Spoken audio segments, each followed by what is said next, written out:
और उसे उनके ऑफिस जाने का इंतजार था। उनके जाने के आधा घंटा बाद वो अपने कमरे से बाहर हो गई। आई। लाउंज में उसकी उम्मी और भाभी बैठी हुई थीं। वो खामोशी से फोन के पास चली गई। उसने फोन का रिसीवर उठाने के लिए हाथ बढ़ाया ही था कि उसे अपनी उम्मी की आवाज सुनाई दी। तुम्हारे बाबा कहकर गए हैं कि तुम कहीं फोन नहीं करोगी। उसने गर्दन मोड़कर अपनी अम्मी को देखा। मैं इज्जत को फोन कर रही हूँ। किस लिए? मैं उससे बात करना चाहती हूँ। वही फजूल बातें जो तुम रात को कर रही थी। सिल्मी ने तेज लहजे में कहा। मैं आपके सामने बात कर रही हूँ। आप मुझे बात करने दें। अगर मैंने कोई गलत बात की तो आप फोन बंद कर सकती हैं। उसने पर सुकून अंदाज में कहा, और शायद ये उसका अंदाज ही था जिसने सलमी को कुछ मुतमईन कर दिया। इमामा ने नंबर डायल किया, मगर वो असजद को फोन नहीं कर रही थी। चंद बार बेल बजने के बाद दूसरी तरफ फोन उठा लिया गया। फोन उठाने वाला जलाल ही था। खुशी की एक लहर इमामा के अंदर से गुजर गई। हेलो, मैं इमामा बोल रही हूँ। उसने जलाल का नाम लिए बगैर एतमाद से कहा। तुम बताए बगैर इस्लामाबाद क्यों चली गई? मैं कल तुमसे मिलने हॉस्टल गया था। जलाल ने कहा। मैं इस्लामाबाद आई हूँ असजद। अमामा ने कहा। असजद। दूसरी तरफ से जलाल की आवाज आई। तुम किससे कह रही हो? मुझे बाबा ने रात ही बताया कि मेरी शादी की तारीख तय हो गई है। इमामा? जलाल को जैसे एक करंट लगा। शादी की तारीख? इमामा उसकी बात सुने बगैर इसी पर सुकून अंदाज में बोलती रही। मैं जानना चाहती हूँ कि तुमने अपने पीर नेटस से बात की है? इमामा, मैं अभी बात नहीं कर सका। तो फिर तुम बात करो। मैं तुम्हारे अलावा किसी दूसरे से शादी नहीं कर सकती, ये तुम जानते। मगर मैं इस तरह की शादी नहीं करूंगी। तुम अपने पीर नेट्स से बात करो और फिर मुझे बताओ कि वो क्या कहते हैं। इमामा, क्या तुम्हारे पास कोई है? जलाल के ज़हन में अचानक एक झमाका हुआ। हाँ, इसलिए तुम मुझे उस्जत कह रही हो? हाँ, मैं अपने पेरेंट्स से बात करता हूँ। तुम मुझे दोबारा रंग कब करोगी? तुम मुझे बता दो कि मैं तुम्हें कब रंग करूं। कुल फोन कर लो। तुम्हारी शादी की तारीख कब तय की गई है? जलाल की आवाज में परेशानी थी। ये मुझे नहीं पता, इमामा ने कहा। ठीक है उमामा, मैं आज ही अपने पीर नटस से बात करता हूँ, और तुम परेशान मत होना, सब ठीक हो जाएगा। उसने अमामा को तसल्ली देते हुए फोन बंद कर दिया। इमामा ने शुक्र अदा किया कि उसकी भाभी या अम्मी को यह शक नहीं हो। सलमी ने उस बार कुदरे नरम लहजे में कहा। अम्मी, मैं मार्केट तक जा रही हूँ। मुझे कुछ जरूरी चीजें लेनी है। उमामा ने उनकी बात का जवाब देने के बजाय कहा। फोन की बात दूसरी है, मगर मैं तुम्हें घर से निकलने की इजाजत नहीं दे सकती। तुम्हारे बानो सिर्फ मुझे बल्कि चौकीदार को भी हदायत कर गए हैं कि तुम्हें बाहर जाने ना दें। आमी, आप लोग मेरे साथ आखिर इस तरह क्यों कर रहे हैं? इमामा ने कुछ बेबसी के आलम में सूफे पर बैठते हुए कहा। मैंने आपको अपनी शादी से तो मना नहीं किया। मेरी हाउस जाब तक इंतजार कर लें, उसके बाद मेरी शादी कर दें। मेरी समझ में ये बात नहीं आती कि तुम शादी से इनकार क्यों कर रही हो। तुम्हारी शादी जल्द हो रही है, मगर तुम्हारी मर्जी के खिलाफ तो नहीं हो रही। इस बार उसकी भाभी ने उसे समझाने की कोशिश की। खुआ, मुखवा, कल रात से पूरा घर टेंशन का शिकार है, और मैं तो तुम्हें देखकर हैरान हूं। तुम तो कभी भी इस तरह जद नहीं करती थी। फिर अब क्या हो गया है तुम्हें? जब से तुम लाहौर गई हो, बहुत अजीब हो गई हो। और हमारे चाहने से वैसे भी कुछ नहीं होगा। मैंने तुम्हें बताया है। तुम्हारे बाबा ने ते क्या है ये सब कुछ? आप इन्हें समझा तो सकती थी। अमामा ने सलमी की बात पर एहतिजाज किया। किस बात पर? समझाती तो तब अगर मुझे कोई बात काबिल एतराज लगती, और मुझे कोई बात काबिल एतराज नहीं लगी। सिल्मी ने बड़े आराम से कहा। अमामा। अमामा गुस्सा के आलम में वहां से उठकर अपने कमरे में आ गई। सालार सुबह खिलाफुन मामूल देर से उठा। घड़ी देखते हुए उसने कॉलेज न जाने का फैसला किया। सिकंदर और तीबा कराची गए हुए थे, और वो घर पर अकेला ही था। मुलाजिम जिस वक्त हुआ नाश्ता लेकर आया, वो टीवी आंकाए बैठा था। जरा नासरा को अंदर भेजना। उसे मुलाजिम को देखकर कुछ याद आया। उसके जाने के चंद मिनट बाद नासरा अंदर दाखिल हुई। जी साहब, आपने बुलाया है? अधेड़ उम्र मुलाजमा ने अंदर दाखिल होते हुए कहा। हाँ, मैंने बुलाया है। तुमसे एक काम करवाना है। सालार ने टीवी का चैनल बदलते हुए कहा। नासरा, तुम्हारी बेटी वसीम के घर काम करती है ना? सालार अब रिमोट रखकर उसकी तरफ मुतवजा हुआ। बाशिम साहब के घर? नासरा ने कहा। हाँ, उन्हीं के घर। हाँ जी करती है। वो कुछ हैरान होकर इसका मुना देखने लगी। किस वक्त जाती है वो उनके घर? उस वक्त उनके घर पर ही है। क्या हुआ है? सालार साहब? नासरा अब कुछ परेशान नजर आने लगी। कुछ तो नहीं, मैं सिर्फ ये चाहता हूं कि तुम उसके पास जाओ, ये मोबाइल उसे दो और उससे कहो कि ये इमामा को दे दे। सालार ने बड़े लापरवाह अंदाज में अपना मोबाइल उठाकर उसकी तरफ बढ़ाया। नासरा हक्का बिका रह गई। मैं आपकी बात नहीं समझी। ये मोबाइल अपनी बेटी को दो और उससे कहो किसी को बताए बगैर ये इमामा तक पहुंचा दे। मगर क्यों? ये जाना तुम्हारे लिए जरूरी नहीं है। तुम्हें जो कहा है वही करो। सालार ने नागवारी के आलम में उसे झड़का। लेकिन अगर किसी को वहां पता चल गया तो? नासरा की बात को उसने दृष्टि से काट दिया। किसी को पता तब चलेगा जब तुम अपना मुन्ना खोलोगी। और तुम अपना मुन्ना खोलोगी तो सिर्फ तुम्हें और तुम्हारी बेटी को नुकसान होगा और किसी को नहीं। लेकिन अगर तुम अपना मुन्ना बंद रखोगी तो न सिर्फ किसी को पता नहीं चलेगा बल्कि तुम्हें भी खासा फायदा होगा। नासरा ने इस बार कुछ कहे बगैर खामोशी से वो मोबाइल पकड़ लिया। मैं फिर कह रहा हूं, किसी को इस मोबाइल के बारे में पता नहीं चलना चाहिए। वो अपना वॉलेट निकाल रहा था। नासरा सिर हिलाते हुए जाने लगी। एक मिनट ठहर, वो मी सालार ने उसे रोका। वो अब अपने वॉलेट से कुछ करेंसी नोट निकाल रहा था। ये ले लो। उसने उन्हें नासरा की तरफ बढ़ा दिए। नासरा ने एक हल्की सी मुस्कुराहट के साथ वो नोट पकड़ लिए। वो जिन घरों में काम करती रही थी वहां के बच्चों के ऐसे बहुत से राजों से वाकिफ थी। उसे भी पैसे कमाने का मौका मिल गया था।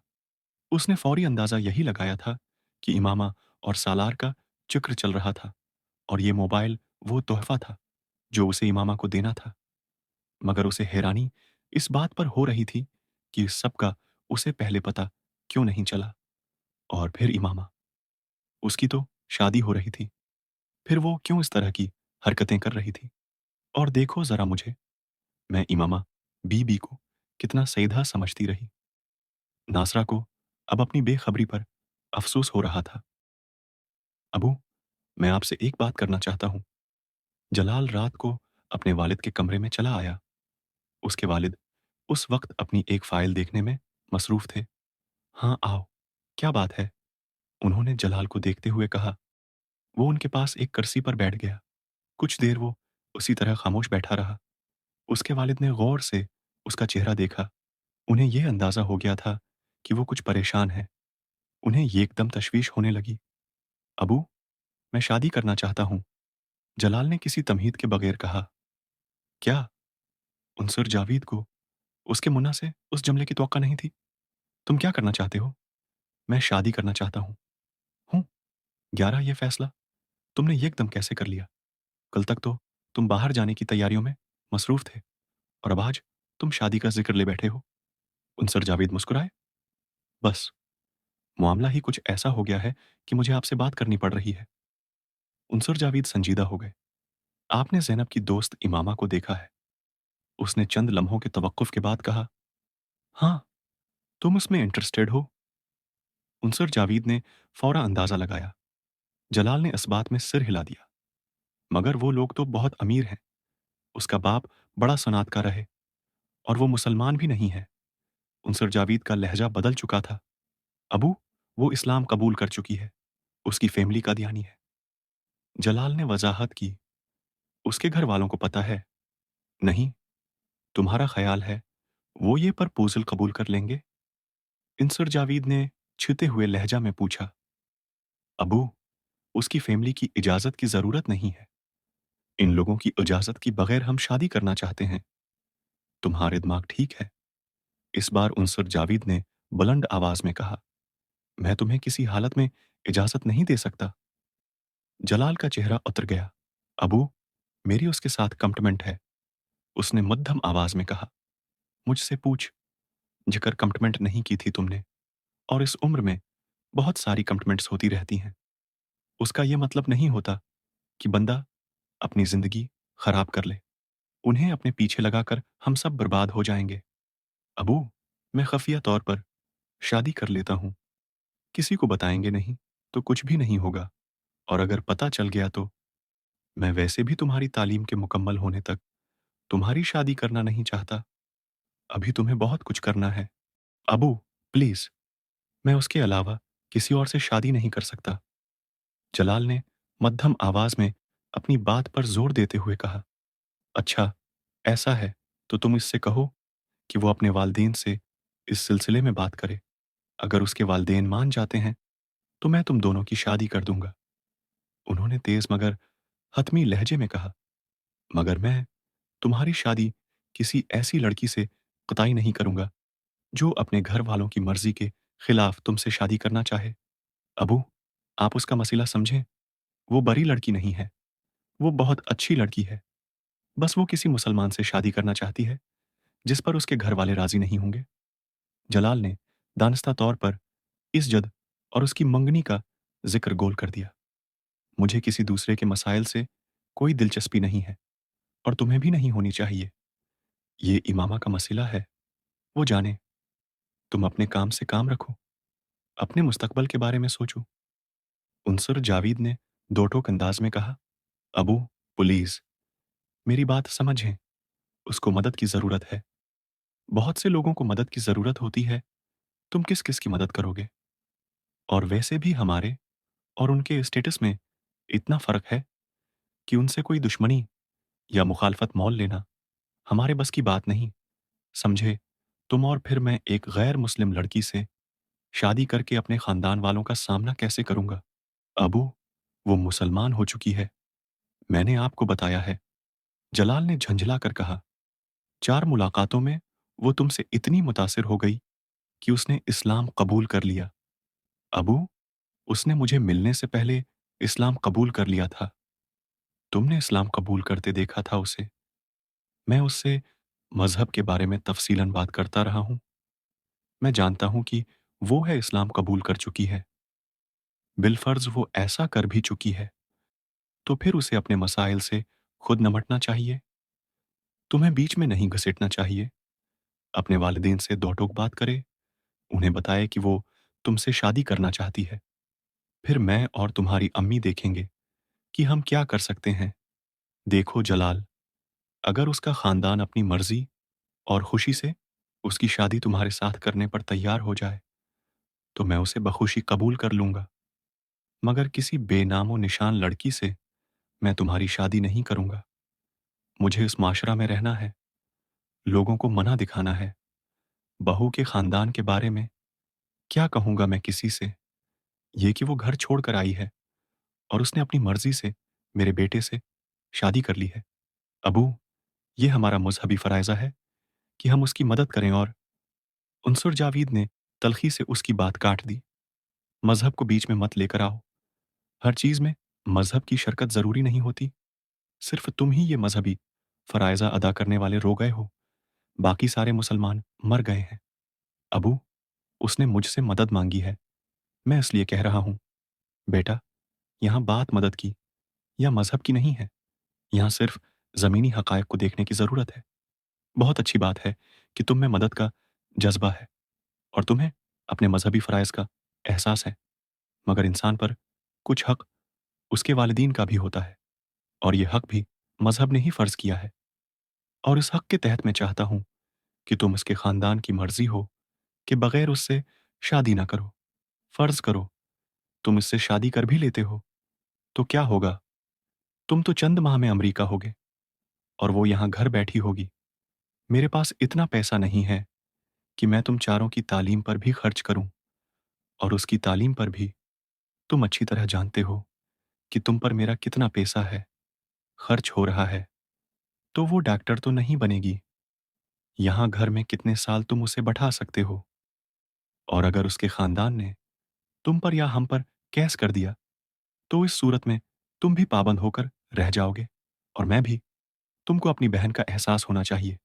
तुम ये चाहते हो कि इस उम्र में मैं जेल चला जाऊं, और शायद तुम भी। जलाल कुछ बोल नहीं सका। इन चीजों के बारे में इतना जल्दबाती होकर नहीं सोचना चाहिए। मैंने तुम्हें रास्ता बता दिया है। उससे कहो अपने वालदीन से बात करके उन्हें रिजामंद करे। हो सकता है वो रिजामंद हो जाएं, फिर मुझे क्या एतराज होगा तुम दोनों की शादी पर। लेकिन अगर वो ये नहीं करती तो फिर उससे कहो कि वो किसी और से शादी कर ले, और तुम ठंडे दिल से सोचो। तुम्हें खुद पता चल जाएगा कि तुम्हारा फैसला कितना नुकसानदा है। उनसर जावेद ने आखिरी कील ठोंकी। बाजी, मैं आपका कमरा साफ कर दूं? मुलाजमा ने दरवाजे पर दस्तक देते हुए इमामा से पूछा। नहीं, तुम जाओ। इमामा ने हाथ के इशारे से उसे जाने के लिए कहा। मुलाजमा बाहर जाने की बजाय दरवाजा बंद करके उसके पास हाथ रखा। आ गई। मैंने तुमसे कहा है नाका तुम। इमामा ने कुछ कहने की कोशिश की, मगर फिर उसकी बात हलक में ही रह गई। मुलाजमा ने अपनी चादर के अंदर से एक मोबाइल निकाला था। इमामा हैरत से उसे देखने लगी। बाजी, ये मेरी माँ ने दिया है। वो कह रही थी कि साथ वाले सालार साहब ने आपके लिए दिया है। उसने अमामा की तरफ अजलत के आलम में वो मोबाइल बढ़ाया। अमामा ने तेजी से मोबाइल को झपट लिया। उसका दिल तेजी से धड़क रहा था। देखो, तुम किसी को बताना मत कि तुमने मुझे कोई मोबाइल ला कर दिया है। अमामा ने उसे ताकीद की। नहीं बाजी, आप बेकाय फिक्र रहें। मैं नहीं बताऊंगी। अगर आपको भी कोई चीज सालार साहब के लिए देनी हो तो मुझे दे दें। नहीं, मुझे कुछ नहीं देना। तुम जाओ। उसने अपने हवास पर काबू पाते हुए कहा। मुलाजमा के कमरे से निकलते ही उसने कमरे को लॉक कर लिया। कांपते हाथों और दिल की बेकाबू होती हुई धड़कनों के साथ उसने दुराज से मोबाइल और उस पर जलाल का नंबर डायल करना शुरू किया।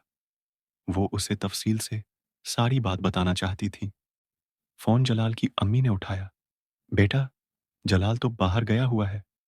वो तो रात को ही आएगा। तुम जैनब से बात कर लो। उसे बुला दूं?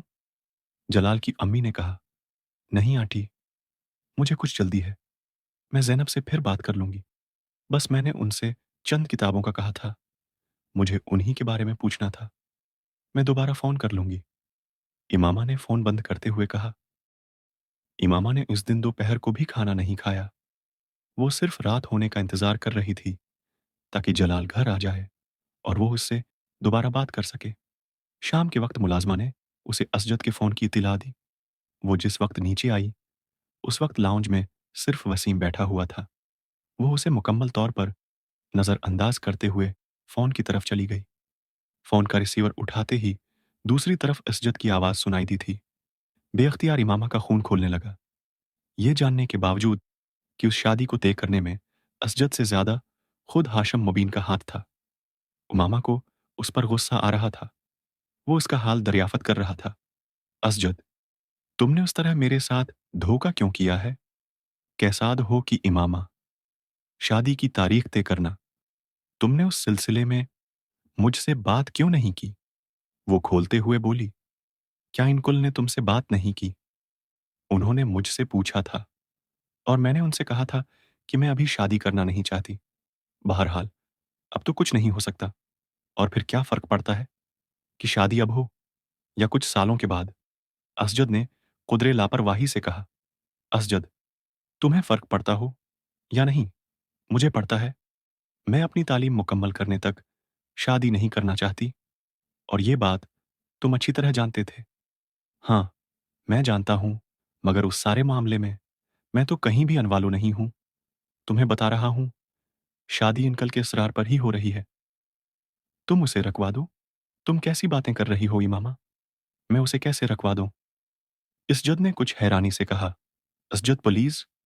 इमामा, मैं ऐसा नहीं कर सकता। तुम मेरी पोजीशन समझो। अब तो वैसे भी कार्ड छिप चुके हैं।